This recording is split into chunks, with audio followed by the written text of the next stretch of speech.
สวยงามจังเลย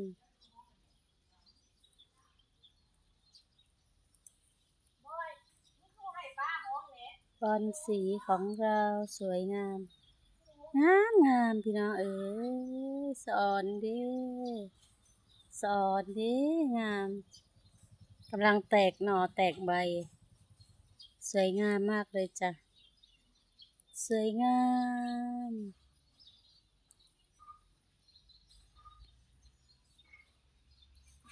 นี่ก็กำลังแตกหน่อสวยๆงามๆ